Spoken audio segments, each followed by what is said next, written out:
Prose, la science de l'amour. Très jeune, j'ai eu une belle fortune et le goût de la science. Non de cette science en l'air qui, prétentieuse, croit pouvoir créer le monde de toutes pièces et voltige dans l'atmosphère bleue de l'imagination.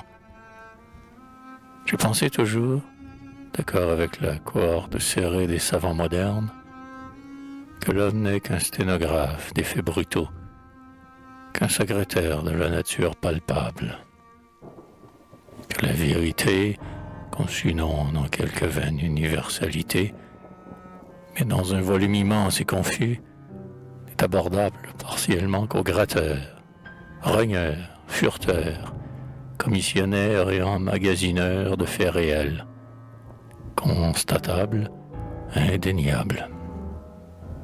En un mot, qu'il faut être fourmi, qu'il faut être ciron, rotifère, vibrion, qu'il faut n'être rien, il faut rapporter son atome dans l'infinité des atomes qui composent la majestueuse pyramide des vérités scientifiques. Observez, observez. Surtout, ne jamais penser, rêver, imaginer. Voilà les splendeurs de la méthode actuelle. C'est avec ces saines doctrines que je suis entré dans la vie. Et dès mes premiers pas, un projet merveilleux, une vraie aubaine scientifique m'est venue à l'esprit. Quand j'apprenais la physique, je me suis dit, on a étudié la pesanteur, la chaleur, l'électricité, le magnétisme, la lumière. L'équivalent mécanique de ces forces vous sera sans conteste déterminé d'une façon rigoureuse. Mais tous ceux qui travaillent à l'expression de ces éléments, du savoir futur n'ont dans le monde qu'un piètre rôle. Il y a d'autres forces que l'observation sagace et patiente doit soumettre à l'esprit du savant. Je ne ferai pas de classification générale, parce que je les considère comme funestes à l'étude et que je n'y entends rien. Bref, j'ai été amené, comment et pourquoi, je ne sais pas, à entreprendre l'étude scientifique de l'amour. Je n'ai pas un physique absolument désagréable. Je ne suis ni trop grand ni trop petit. Personne n'a jamais affirmé que je fusse brun ou blond. J'ai seulement les yeux un peu petits, pas assez brillants. C'est qui me donne un aspect d'habitude utile dans les sociétés savantes, mais nuisible dans le monde. Ce monde, d'ailleurs, malgré tant d'efforts méthodiques, je n'ai pas une connaissance bien nette. Et c'est un vrai chef-d'œuvre de sang-froid que d'y avoir pu, sans attirer l'attention, poursuivre mon but austère. Je m'étais dit, je veux étudier l'amour, non comme les Don Juan qui s'amusent sans écrire, non comme les littérateurs qui sentimentalisent nuageusement, mais comme les savants sérieux. Pour constater l'effet de la chaleur sur le zinc, on prend une barre de zinc, on la chauffe dans l'eau à une température rigoureusement déterminée au moyen du meilleur thermomètre possible. On mesure avec précision la longueur de la barre, sa ténacité, sa sonorité, sa capacité calorique, et on en fait autant à une autre température non moins rigoureusement déterminée. C'est par des procédés aussi exacts que je me proposais. Projet remarquable à un âge si tendre, 25 ans à peine. Étudier l'amour. Difficile entreprise. Généralement, je ne sais par quelle répugnance gênante et même coupable les gens amoureux se soustraient obstinément à tout examen scientifique. Et cela particulièrement dans les instants où l'examen serait fructueux.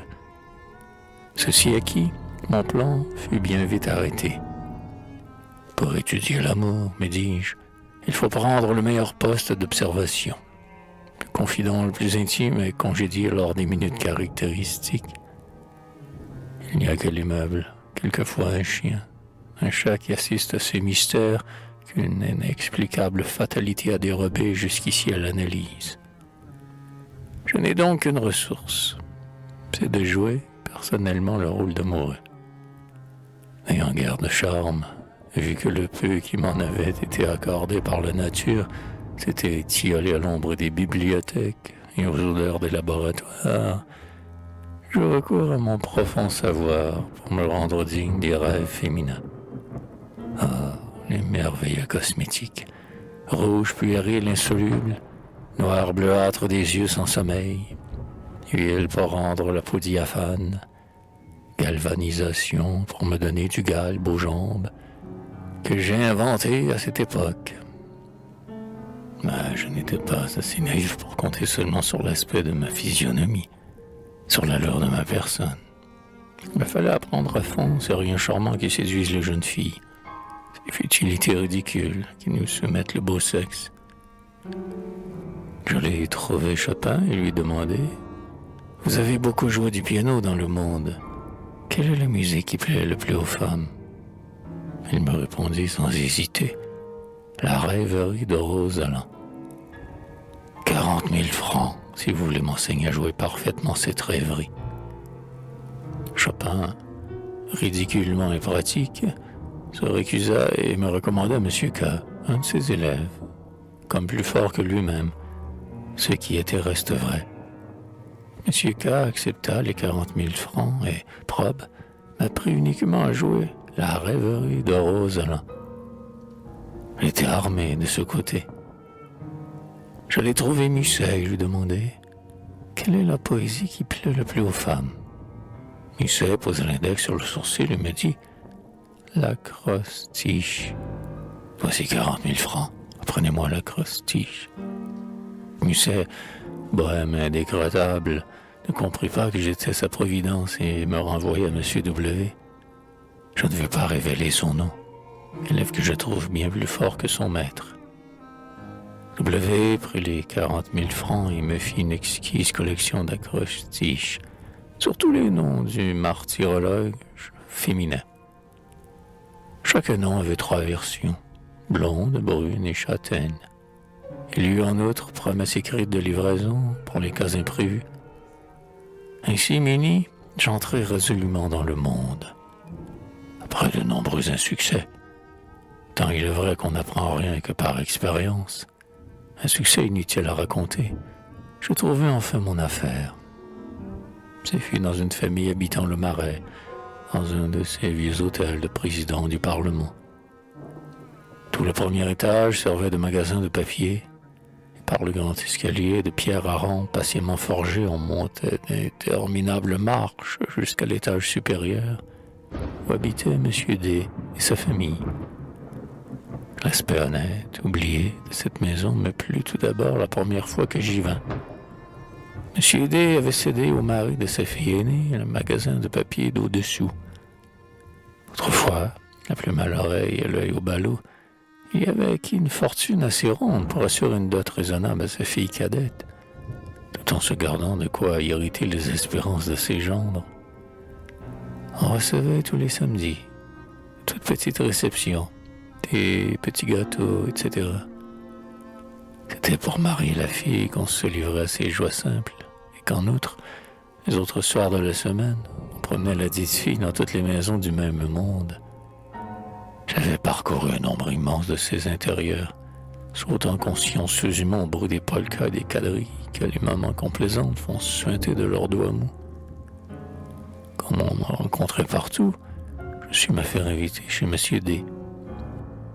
J'avais déterminé, par une suite d'examens comparatifs, que la complexion de Mlle D était, plus que celle de toute autre jeune fille proposée, convenable à mes projets. La position était excellente. On me recevait en vue d'un mariage possible. On faisait donc attention à moi. On me mettait en relief, adroitement, de manière à ne pas rebuter le caractère peut-être fantasque de la jeune personne. Mais j'avais mon plan arrêté.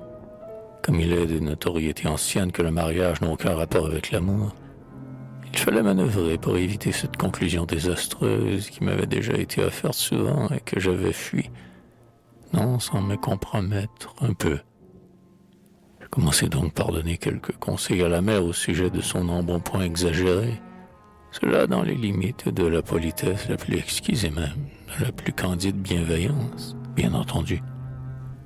Ces conseils lui firent prendre une voix aigre douce et provoquèrent une profession de foi politique pour laquelle je pris quelques réserves. Je m'en tins là, cependant. en voulant pas hâter les choses, et je me mis à causer, l'air un peu triste et préoccupé, avec la demoiselle. Je m'arrêtais au milieu de phrases dont le diable, pas plus que moi, n'eût trouvé la suite. Il y a des cas où l'âme doit planer au-dessus des complexités. Ou bien, le cœur est un esclave dans la chaîne, le cœur est un esclave qui ne saurait obéir, etc. Puis, après un soupir, j'allais m'asseoir au piano, et l'irrésistible rêverie de Rosalind me valait de délicieux regards de soumission par-dessus l'épaule de la jeune personne versant le thé. Elle s'appelait Virginie et était châtaine. Ma collection d'acrostiches contenait ce cas particulier sous la forme qu'on va lire. Vous ne connaissez pas tous nos rêves de fièvre, indomptables où le feu qui brûle notre lèvre rend la vie impossible en ces salons railleurs. Grâce pourtant à vos regards, j'en suis comme ivre d'azur profond. Je me reprends à vivre, naïf, aimant les bois. Si nous étions ailleurs, il faudrait oublier famille, honneur, patrie, et penser que je suis tout cela, ma chérie.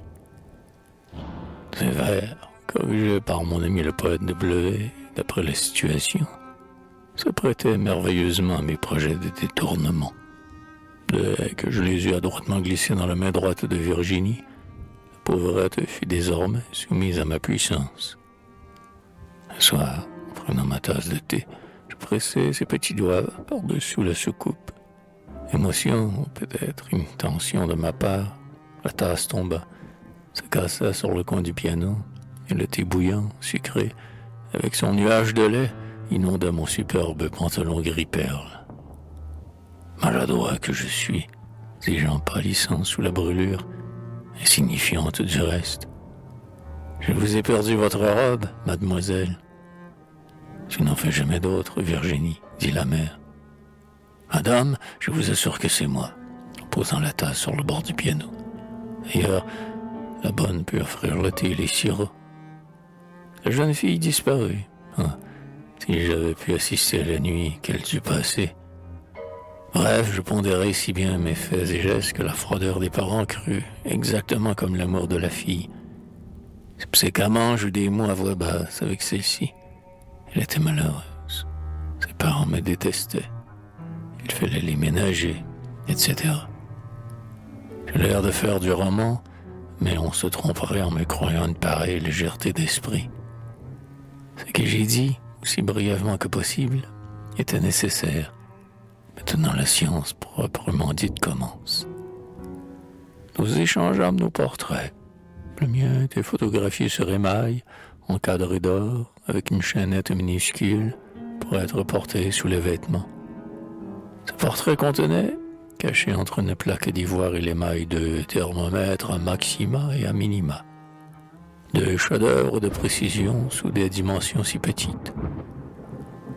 Et si je pouvais vérifier les modifications de la température normale d'un organisme affecté d'amour, sous des prétextes souvent difficiles à inventer, je me faisais rendre pour quelques heures le portrait. Je prenais note des nombres à leur date et j'amorçais de nouveau les thermomètres. Un soir que j'avais dansé 2 fois avec une petite dame brune, je me rappelle avoir constaté un abaissement de température de 4 dixièmes.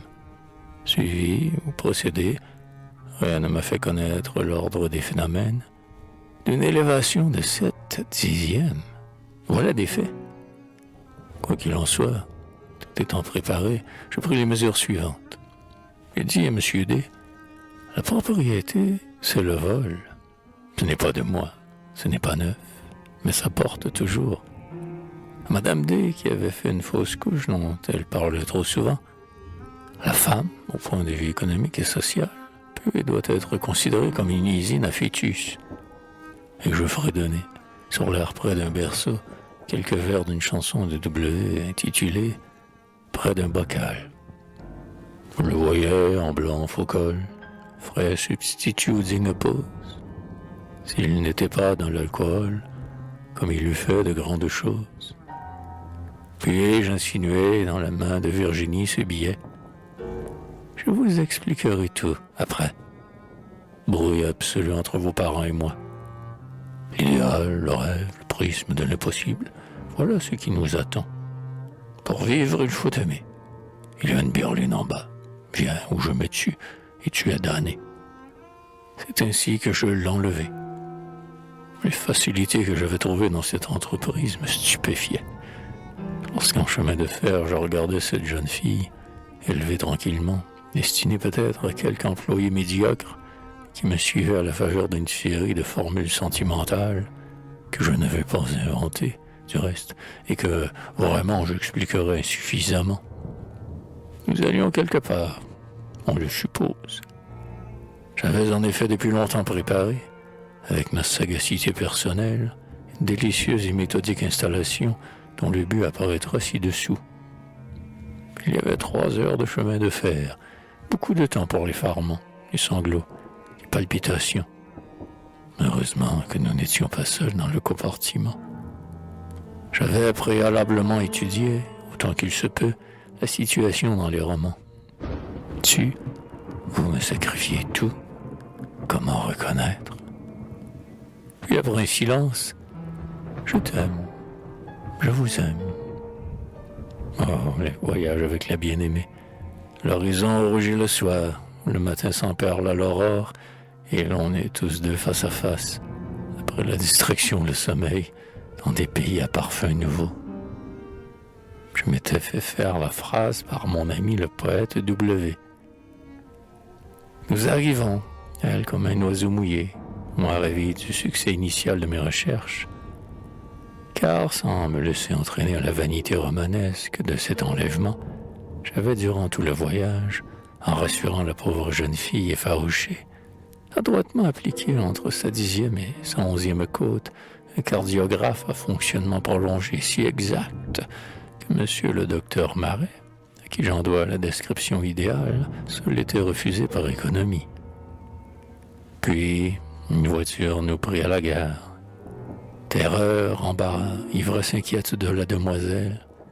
Faiblement repoussé, mes embrassements permettaient au cardiographe d'enregistrer les expressions viscérales de la situation. Et dans le délicieux boudoir où, mettant ses mains sur ses yeux, elle se reprochait sa rupture définitive avec les exigences de la morale et de l'opinion, je pus heureusement procéder à la détermination exacte. Le moment était d'absolue importance, du poids de son corps. Voici comment. Elle s'était laissée aller sur un sofa, perdue en ses pensées. M'arrêtant, ému, ravi de la contempler, je pressai du talon un bouton de sonnerie électrique ménagé sous le tapis. Et, à côté, dans un cabinet secret, au bout du levier de bascule dont le sofa occupait l'autre bout, Jean, domestique dévoué et prévenu, put constater le poids de la demoiselle habillée. Je me jetai à côté d'elle et je lui prodiguai toutes les consolations possibles. Caresses, baisers, massage, hypnotisme, etc. Consolation pourtant non définitive, vu mon plan de recherche. Je passe sur les transitions qui m'amenèrent à faire tomber ses derniers vêtements, toujours sur le sofa, et à l'emporter dans l'alcôve où elle oublia famille, opinion, société. Pendant ce temps-là, Jean pesait les habits laissés, paille, bottines compris, sur le dit sofa, de manière à obtenir par soustraction le poids net du corps de la femme. D'ailleurs, dans la chambre, ivre d'amour, il s'abandonnait à mes transports fictifs, car je n'avais pas à perdre mon temps. Nous étions comme dans une cornue. Les murs doublés de cuivre empêchaient tout rapport avec l'atmosphère. Et l'air, à son entrée d'abord, à sa sortie ensuite, était analysé d'une manière rigoureuse. Les solutions de potasse des appareils à boules révélaient, heure par heure, à d'habiles chimistes la présence quantitative de l'acide carbonique. Je me souviens de nombreux curieux à ce sujet, mais il manque de la précision justement exigée dans les tables, puisque ma respiration à moi, non amoureux, était mêlée à la respiration de Virginie, vraie amoureuse. Qu'il me suffise de mentionner en gros l'excès d'acide carbonique lors des nuits tumultueuses, où la passion atteignait ses maximums d'intensité et d'expression numérique. Des bandes de papier de tournesol habilement distribuées dans les doublures de ses vêtements m'ont révélé la réaction constamment très acide de la sueur. puis les jours suivants, puis les nuits suivantes, que de nombre enregistrés sur l'équivalent mécanique des contradictions nerveuses, sur la quantité de larmes sécrétées, sur la composition de la salive, sur l'hygroscopie variable des cheveux, sur la tension des sanglots inquiets et des soupirs de volupté. Les résultats du compteur pour baiser sont particulièrement curieux. L'instrument, qui est de mon invention, n'est pas plus gros que ces appareils que les bateleurs se mettent dans la bouche pour faire parler polichinelle et qu'on désigne sous le nom de pratique. Dès que le dialogue devenait tendre et que la situation s'annonçait comme opportune, je mettais, en cachette, bien entendu, l'appareil monté entre mes dents. J'avais eu jusque-là assez de dédain pour ces expressions de 1000 baisers qu'on met à la fin des billets amoureux. Ce sont, me disais-je, des hyperboles passées dans la langue vulgaire, d'après certains poètes de mauvais goût, comme Jean Second par exemple. Eh bien, je suis heureux d'apporter une vérification expérimentale à ces formules instinctives que bien des savants avaient, avant moi, considérées comme absolument chimériques. Dans l'espace d'une heure et demie à peu près, mon compteur avait enregistré 944 baisers. L'instrument placé dans ma bouche me gênait. J'étais préoccupé de mes recherches et d'ailleurs les activités feintes n'égalent jamais les réelles. Si l'on tient compte de tout cela, on verrait que ce nombre de 944 peut être souvent dépassé par les gens violemment amoureux. Cette exquise période de bonheur pour elle et de fructueuses études pour moi dura 87 jours. J'avais établi la série de faits décisifs sur lesquels la science de l'amour doit nécessairement se fonder, sauf la 9e et dernière partie pour ma subdivision. Cette 9e partie a pour titre « Les effets de l'absence et du regret ». L'étude devenait délicate. Heureusement que je pouvais compter sur Jean, domestique dévoué, et sur mes fidèles préparateurs, physiciens, chimistes, naturalistes. Virginie, dis-je donc un matin, rêve bleu de ma vie, étoile de mon avenir blafard, j'ai oublié dans tes bras quelques billets à ordre qu'on a protestés. Je dois donc momentanément me soustraire aux lueurs de tes yeux, au magnétisme de tes baisers, à l'éblouissement de tes étreintes, et aller laver cette tache de ma vie commerciale. La scène qu'elle me fit compléta ce que j'avais déterminé dans quelques scènes précédentes relativement au mécanisme du dépit. Et je partis, inflexible, non sans laisser des instructions précises à tous mes préparateurs pour qu'ils prissent les dernières notes nécessaires à mon mémoire, dont l'effet académique s'annonçait désormais comme devant être foudroyant. À dire vrai, pourtant, j'étais fatigué de ces recherches si patientes. Quand un chimiste étudie avec la plus grande ferveur un genre de réaction, une théorie générale, il peut du moins, aux heures de repas ainsi que pendant la nuit, quitter son laboratoire et abandonner son esprit aux faits ordinaires de la vie. Le problème que je poursuivais ne m'avait pas donné de ces congés. Il fallait être toujours prêt aux expériences. Il fallait, fuyant toute distraction, tout tenir constamment à l'affût des phénomènes innombrables et compliqués qui surgissent dans ce qu'on appelle une intrigue amoureuse. Aussi, je profitais de ce répit au travail ardu, sûr de m'insubordonner. J'oubliais un instant, dans les balles de barrière, dans les maisons de plaisir recommandées, cette tension intellectuelle ininterrompue que j'avais religieusement subie pour la plus grande gloire de science. En revenant dans le wagon, je me félicitais intérieurement de mon œuvre colossale accomplie. Je me disais, justement, que mon mémoire serait un colossal coup de tam-tam dans le monde savant. Quelque chose comme les principes de Newton ou toute autre révélation analogue. Une si louable opiniâtreté, pensais-je, en me reposant sur le coussin de la voiture qui de la gare me conduisait à la villa, et le désintéressement de frais si considérable a enfin trouvé sa récompense. Madame est sortie depuis 3 jours, me dit-on, quand je fus chez moi. Sortie depuis 3 jours? Ce n'est pas possible. Elle a laissé une lettre pour monsieur. Voici la lettre. Vous seriez un misérable, monsieur, si vous n'étiez pas si bête. Oh, Oh, comme je m'ennuyais chez mes parents depuis mes études au conservatoire. Vous n'avez pas compris que j'ai été bien heureuse de vous trouver pour sortir de la baraque paternelle. Merci tout de même, cher ami. Jules W., votre ami, m'avait expliqué vos projets. Il faut que vous soyez bien jeune, sans en avoir l'air, pour croire que c'est là ce qu'on apprend avec les femmes. À propos, j'ai trouvé tous vos instruments, tous vos registres. J'étais nerveuse, pourtant vous m'êtes bien indifférent, et j'ai tout cassé, tout brûlé. J'ai même découvert le mystère du scapulaire que vous m'aviez laissé, au thermomètre, aux hygromètres. C'est le mot, je crois. Autant de mouchards sont en miettes.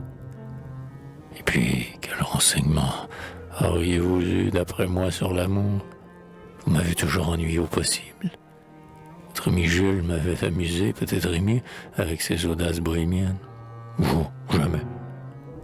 Il faisait trop triste dans vos boudoirs à trucs. Adieu, mon petit savant. Je me dégourdir sur les planches, à l'étranger. Un grand seigneur russe, moins sérieux et plus sensible que vous, m'emporte dans sa malle. Virginie. Tous mes espoirs de gloire anéantis. 600 000 francs, les 3/4 de ma fortune, dépensés en pure perte. La science retardée en cette question de plusieurs siècles. Tel est le tableau qui me passa devant l'esprit à la lecture de cette lettre.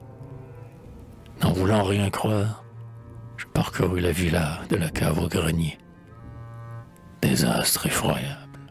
Tout, en effet, était brisé. Pilé sous les talons de ses bottines, les documents brûlés voltigeaient, çà et là comme un essaim de papillons noirs.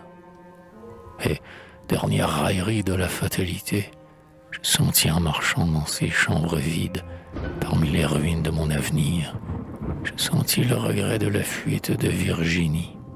Ouais, je regrettais cette femme plus que mes meilleurs travaux perdus, et j'allais m'évanouir, haute, en m'enfouissant dans l'oreiller pour y retrouver l'odeur des cheveux que je ne devais plus toucher. Pour comble, perdant l'occasion d'enregistrer les éléments analytiques d'un si profond déchirement, d'un ensemble si particulier de sensations violentes, je ne pensais pas à m'appliquer le cardiographe.